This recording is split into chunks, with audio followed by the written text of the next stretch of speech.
sex tape, a billion-dollar empire, 2 decades of accusations flying back and forth.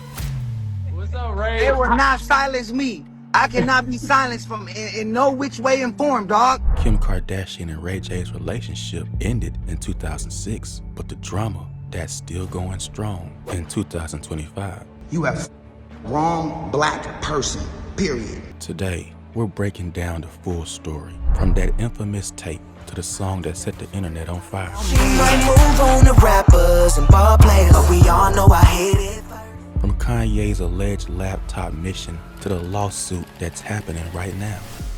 Federal RICO though, on KK and Chris.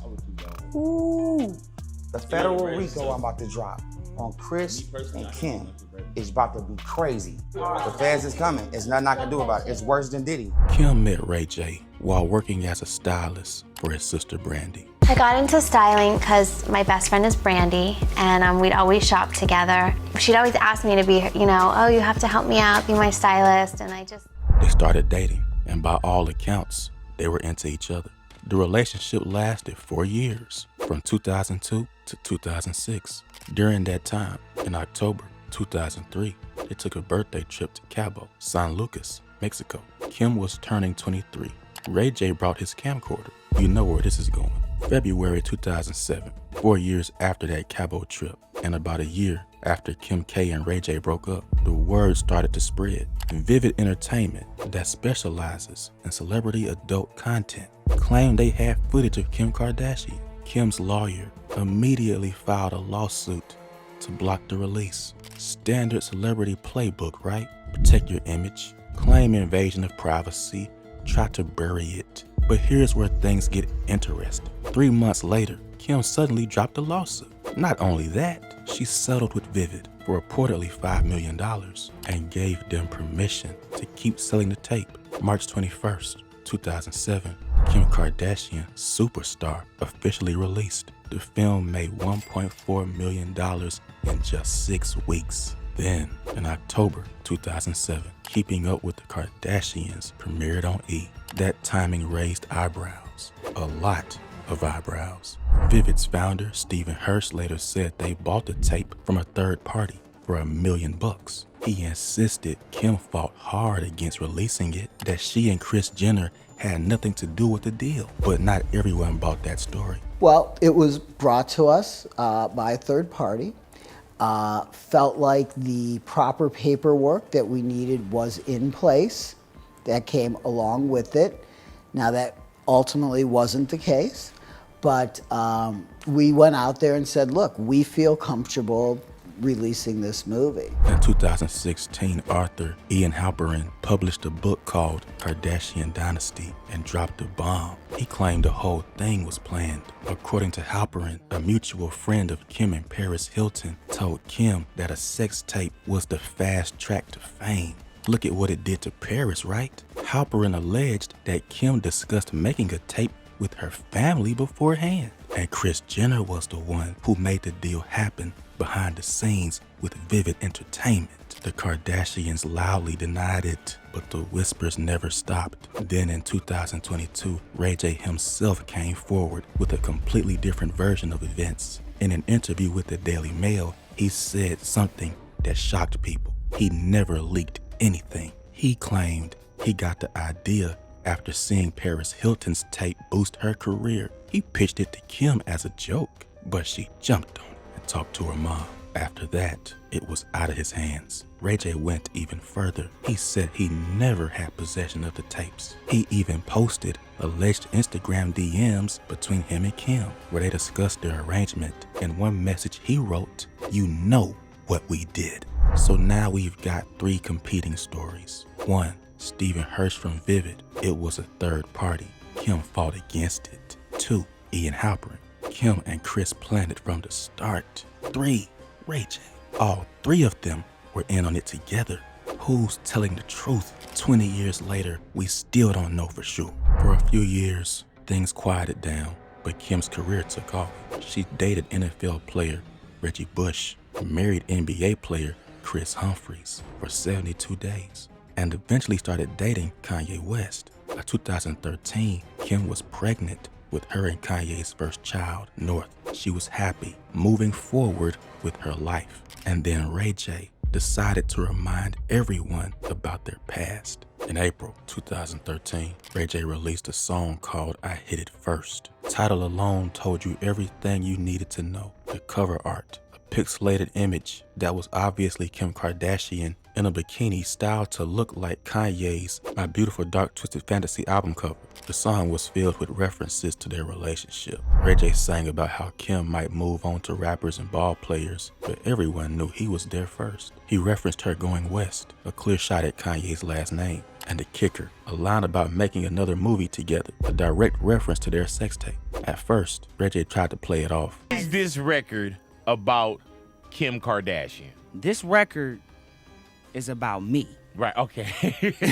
Right. You know what I mean? This record is about my life. Right, because you're saying I exactly hit it first. So, you know, I don't want to put any fuel to the fire. Right. Like, the song speaks for itself. Nobody believed him. I mean, come on. The pixelated Kim lookalike in the music video made it pretty obvious. Kanye was pissed. Sources said he saw it as a pathetic publicity stunt from someone desperate to stay relevant. And honestly, he wasn't wrong. The song came out while Kim was heavily pregnant, which made it feel extra distasteful to a lot of people. You're taking shots at a pregnant woman about a relationship that ended 7 years ago. But Ray J got what he wanted, attention. People were talking about him again. Eventually, Ray J admitted the song was about Kim. My intention was never to make people feel bad or do anything in a negative manner, he said. The song didn't exactly blow up the charts, but it served its purpose. Ray J stayed in the headlines for another news cycle. Fast forward to September 2021, Ray J's former manager, a guy named Wack 100, started running his mouth on podcasts. He claimed there was a second sex tape that was supposedly even more explicit than the first, and he said he had it, and that he would only give it to Kanye West, not to Kim, not to the public, just Kanye. It don't got a hold of. We always had it. It was 3 sex tapes. She lied. We got the paperwork, the contracts. It says deliverable 1, deliverable 2, deliverable 3. When I spoke on it, I was at Bootleg Kev, and I said, "Oh no, we got him, but I would never release him because it's kids involved. That's Jay's wife or whatever, right?" Now, was this true or was this a guy trying to get attention? Hard to say, but it got people talking. Then in 2022, things got real. Kim's 6-year-old son, Saint, was playing Roblox on his iPad when a pop-up ad appeared. It showed Kim's crying face, that famous meme, and advertised unreleased footage from a sex tape. Saint showed it to Kim, laughing because he thought the crying face was funny. Everybody, look at this is on Roblox. What? Who made that?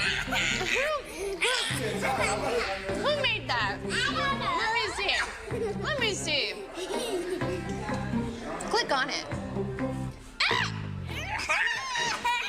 Oh, hold on.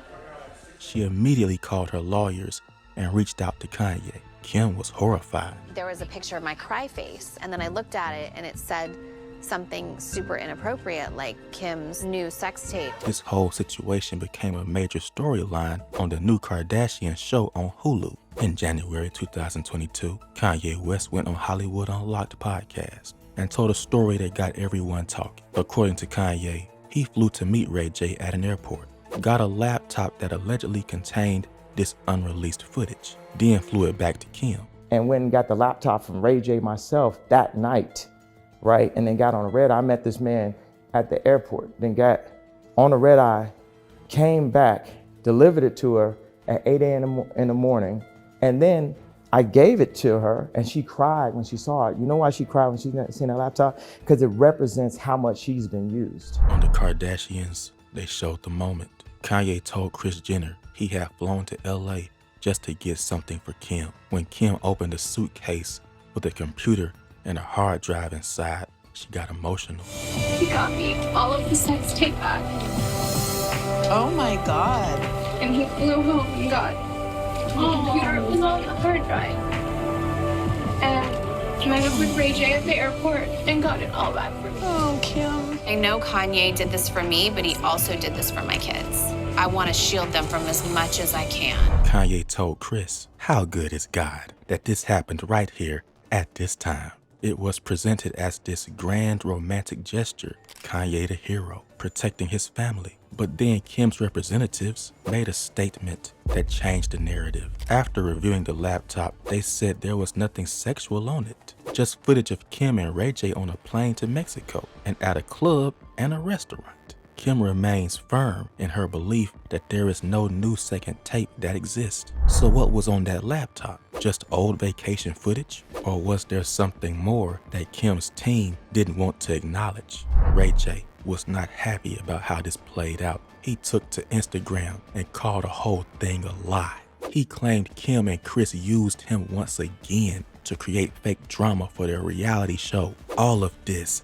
is a lie, Ray J wrote. I've sat in the shadows for over 14 years, allowing the Kardashians to use my name and abuse my name, make billions of dollars over a decade and a half, talking about a topic I've never really spoken about.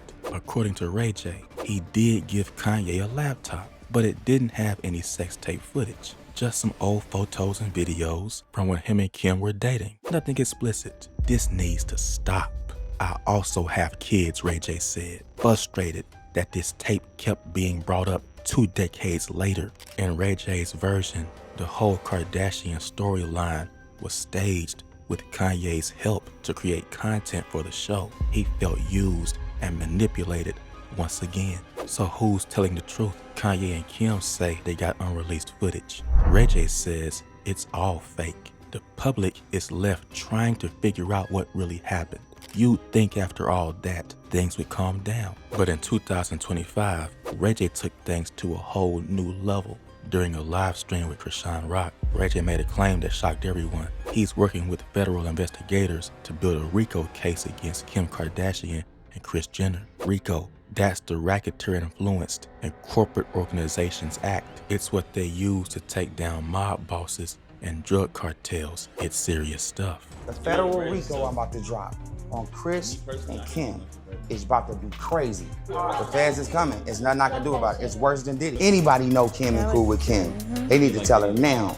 The rain is coming. The feds is coming. He provided zero evidence, no details, no explanation, just this wild accusation that federal investigators are building a criminal case against the Kardashians. He also appeared in a TMZ documentary about Diddy's legal troubles, where he said racketeering charges against the Kardashians would be appropriate. Again, no proof, just allegations. People started wondering, is Ray J serious? Does he actually have information, or is this another attention grab? Kim Kardashian and Kris Jenner decided they'd had enough.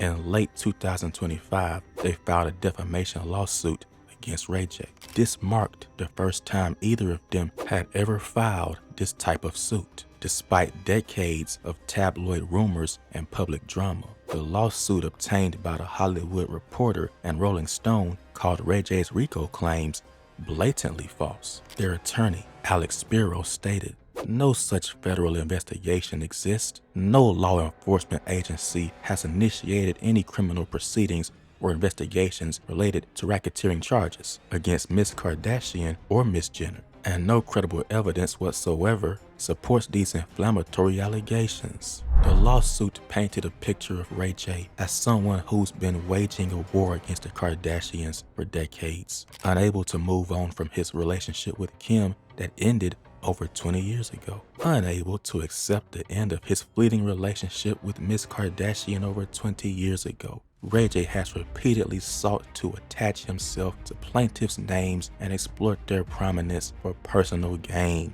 the lawsuit reads. Kim and Kris are asking for compensatory and punitive damages for harm to their personal and professional reputations. The fact that this is their first defamation suit ever shows how seriously they're taking Ray J's accusations. These aren't just tabloid rumors they can ignore. These are allegations about federal criminal investigations. As of now, Ray J hasn't publicly responded to the lawsuit. His representatives have stayed quiet. So here we are in 2025, 22 years after that Cabo trip, 18 years after the tape leaked and changed everything.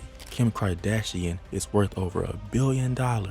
She's got successful businesses in beauty, shapewear, and more. She's a mother of 4. She studied law and advocated for criminal justice reform. She's one of the most famous people on the planet. The tape that was supposed to ruin her life, it launched her empire instead. Ray J, meanwhile, has had a career in music and reality TV, but nothing on Kim's level. He's married with kids. He's got his own business ventures. But every few years, he makes headlines by bringing up his relationship with Kim. The pattern is clear. 2013, he releases I Hit It First. 2016, he supports claims in the Kardashian Dynasty book.